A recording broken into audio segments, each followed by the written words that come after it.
You are not obligated to complete the work, but neither are you free to abandon it.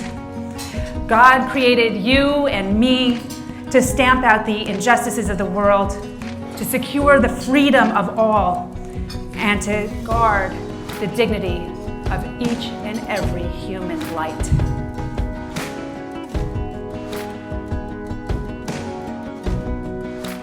It is my honor to welcome you to Priceless 2019.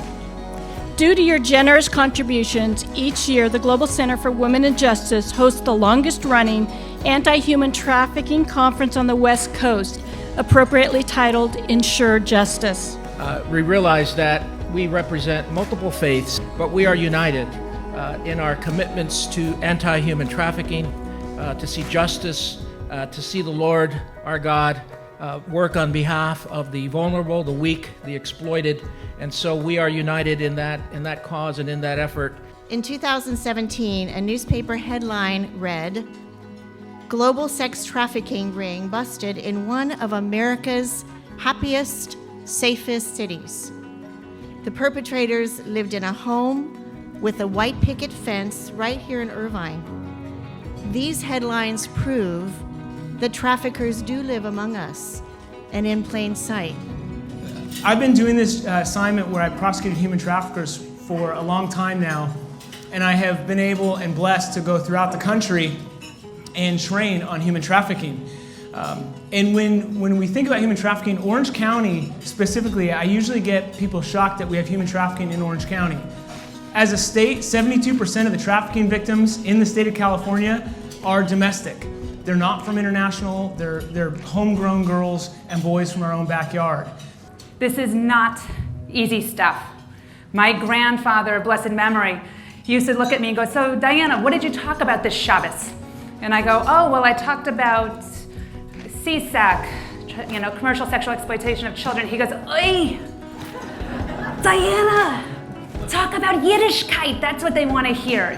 And for those who don't understand Seinfeld Yiddish, Yiddishkeit is talking about nice things. And I said, "But Grandpa, this is what's nice things. This is what's so important, because if we're not talking about what's really going on out there, then we're doing a disservice to the next generation." What binds our societies together?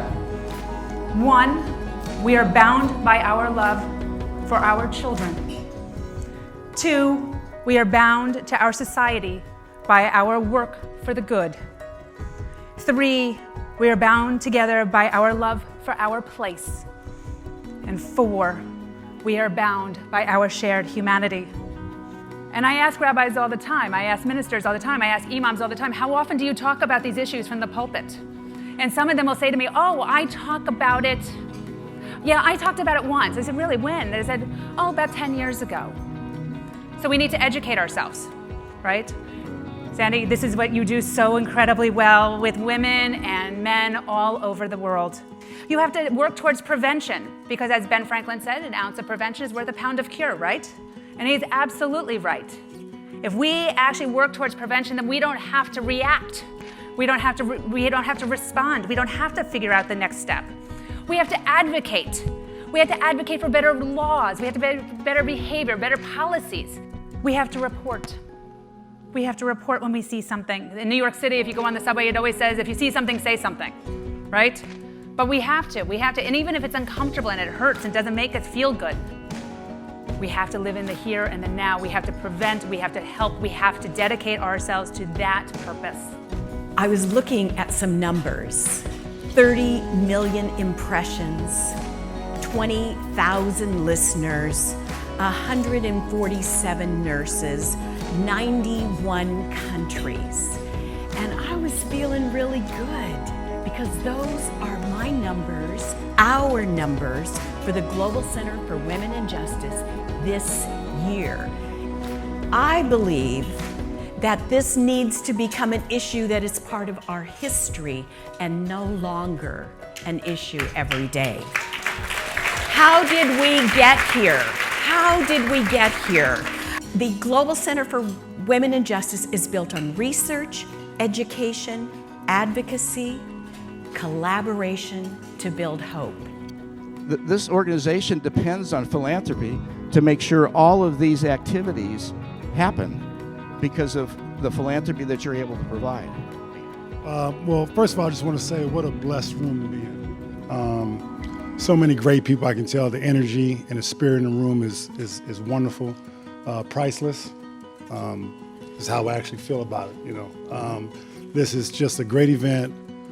Thank you, Karen, for having me here and raising my awareness. I will say that I just had no clue of what was going on until I read some material that you sent and being here today, and it means a lot to me. And I have a daughter, and it breaks my heart to hear and know of some of these things, but it's just a wonderful event. So anyway, let's get back to this auction. They can wear my ring. Oh, they could wear, because, now wait a minute. I'm going to sweeten the pot.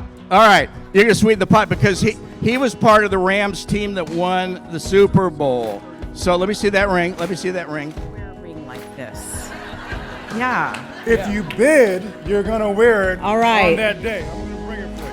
Okay. I got $2,000 here. I got $2,000. You're going to give me $21. I got $2,100 now.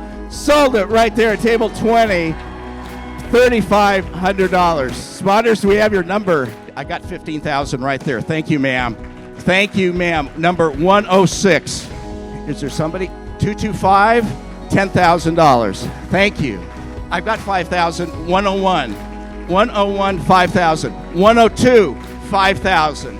Anybody else at $1,000 for this? I see 251. I see 374. Thank you so much. It's time for us to do something. It's time for us to do something. If not now, then when will we see an end to all this pain? I'd like to invite the Assistant Director, Derek Marsh, to join me as we present our annual Diamond Awards. These are really important because they help us see exemplars of people who are collaborating to make a difference. Adonai oz amo yitain, Adonai yivarech et amo v'shalom. May God give strength unto all people. What you do makes you part of our collaborative model to do research, education, advocacy, collaboration, and build hope. The survivor's message to you is you changed her life. You gave her hope.